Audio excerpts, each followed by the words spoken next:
Imagine two people, same age, same salary, same city.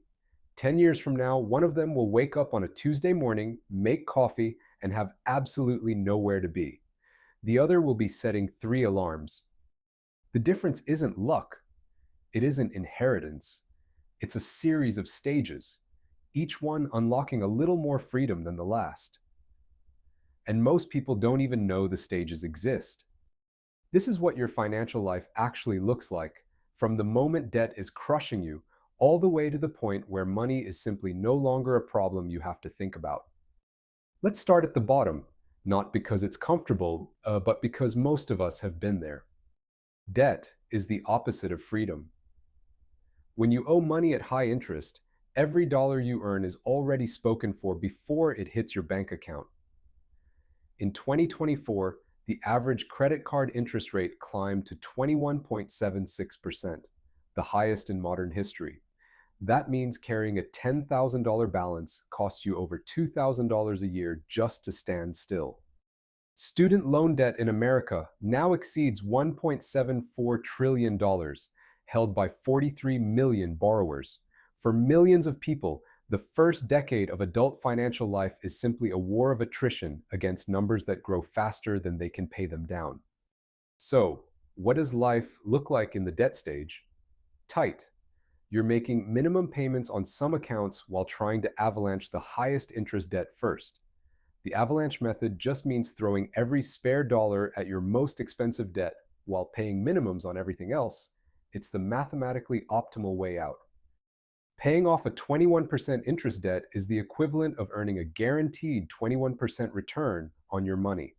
There is no investment on earth that reliably matches that.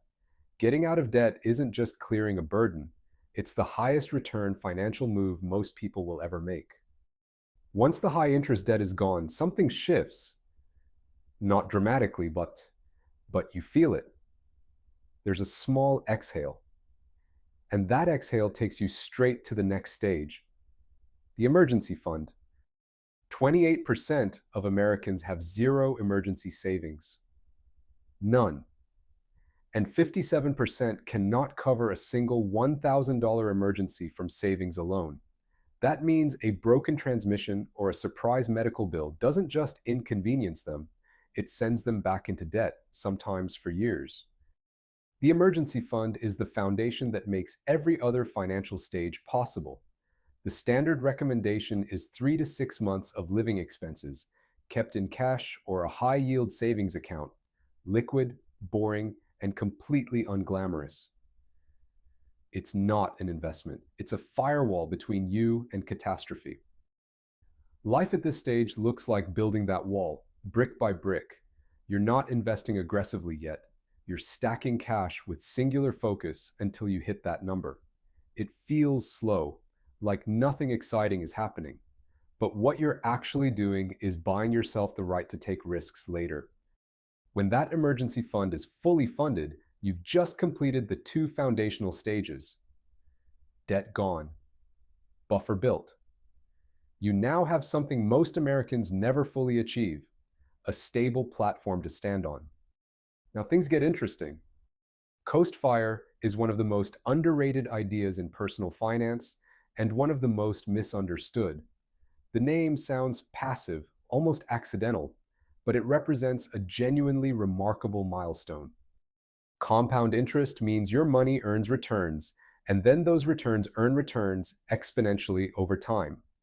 FIRE is the moment when you've invested enough that compound growth alone will carry your portfolio to your retirement number, with 0 additional contributions required.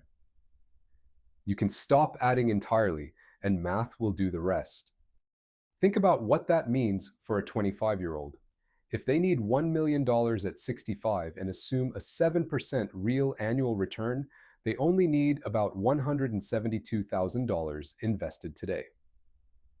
Not a million, not 500,000. 172,000, then they can coast. Life at FIRE is quietly transformative. You don't have to retire, you don't have to quit, but you no longer need to maximize your savings rate. The pressure, That low-grade financial anxiety that makes you feel like you're always falling behind starts to lift. You can take a lower-paying job you actually like. You can go part-time. Coast Fire doesn't mean the race is over. It means you no longer have to sprint. From Coast Fire, the next step is Barista FIRE. The name has a specific origin. It comes from the idea of working part-time somewhere like Starbucks, not primarily for the wage, but for employer health benefits. In the United States, health insurance outside of an employer plan can cost thousands of dollars per month. And that single line item is what keeps many people tethered to full-time work long after they'd otherwise choose to leave. Barista FIRE is partial retirement. Your investment portfolio is large enough that it's growing on its own, covering your long-term needs. But you're still working, maybe 20 hours a week, maybe it's something you actually enjoy, to cover current living expenses. The portfolio isn't being touched yet. It's still compounding in the background. Life at Barista FIRE looks radically different from traditional employment. You might be a part-time yoga instructor, a weekend farmer's market vendor, a freelance writer who works when inspiration strikes. The work is real, but the desperation is gone. You're working because it makes sense, not because the alternative is financial ruin. This stage is also where a subtle but powerful strategy comes into play. When you're not drawing a full salary, your income can drop low enough to qualify for significant subsidies on health insurance through the Affordable Care Act. For many Barista FIRE households, this turns an expensive problem into a manageable, sometimes even cheap one. Now we reach the first stage of full retirement. Lean FIRE. Lean FIRE means you've stopped working entirely, but you've done it on the tightest viable budget. We're talking about living on under $40,000 per year, typically supported by a portfolio between $800,000 and $1 million. The 4% rule, the idea that you can withdraw 4% of your portfolio annually without running out of money over a long retirement, makes this math work. $1 million times 4% equals $40,000 per year. That rule was established by financial planner William Bengen back in 1994. Lean FIRE often demands real lifestyle engineering. Many practitioners lean heavily on geographic arbitrage, meaning they move somewhere cheaper. A retiree spending $40,000 per year in rural Portugal or Medellin lives extraordinarily well. The same $40,000 in San Francisco is survival mode. Life at Lean FIRE is free, but intentional. There is very little financial cushion. A major medical event or a market downturn in the early years of retirement can create real stress. The freedom is genuine, but it's freedom with a tight margin. Many people find that trade-off completely worth it. Others discover, a few years in, that they want more buffer. That desire for more buffer is what defines traditional FIRE, the version most people picture when they hear the term. You've built a portfolio of roughly $1 to $2 million. You're spending somewhere between $40,000 and $80,000 per year. Life is comfortable, not lavish, but comfortable. A useful benchmark: if your annual expenses are $50,000, the 25 times rule tells you that you need $1,250,000 invested to retire safely. 25 times your expenses, because that portfolio at 4% withdrawal yields exactly $50,000 per year. Life at traditional FIRE looks, honestly, like what most people dream of. You wake up without an alarm. You spend your mornings on what matters. Travel is possible. You still think about money, but you're not afraid of it. It's a tool you manage, not a threat you're fleeing.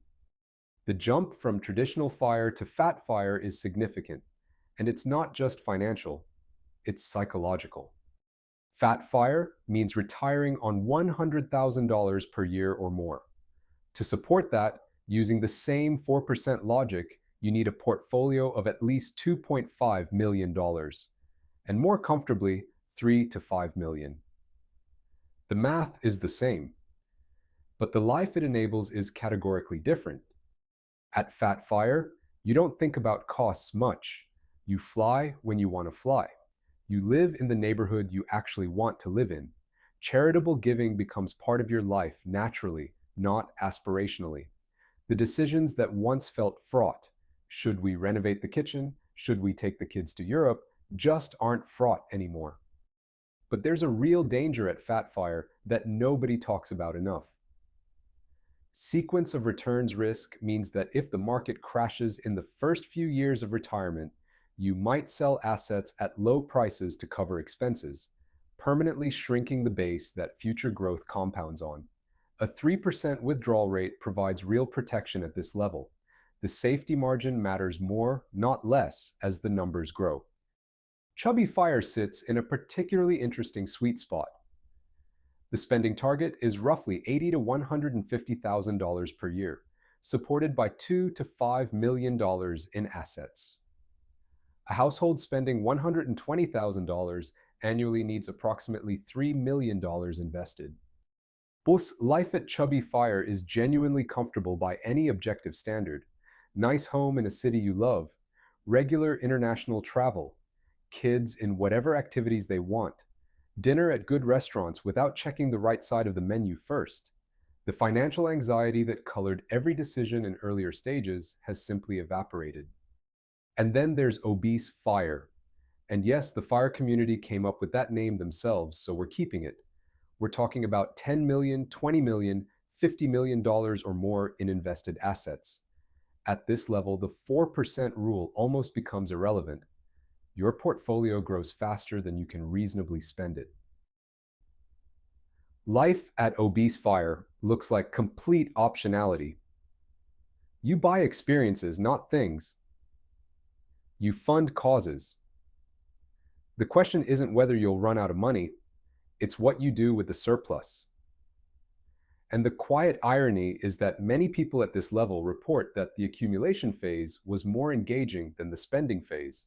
The game of building was more interesting than the game of deploying. So here we are, 9 stages.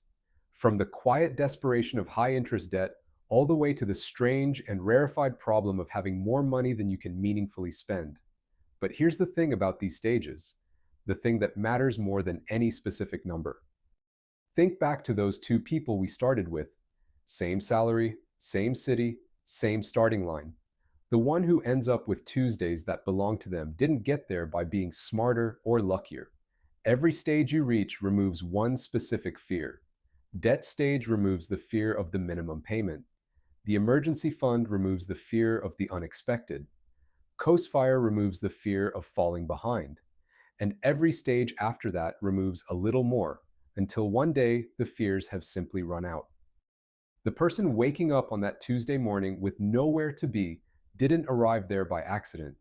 They arrived there because at every single stage, they understood exactly what that stage was trying to teach them. And now the coffee is hot, the morning is theirs, and the alarm will never need to be set again.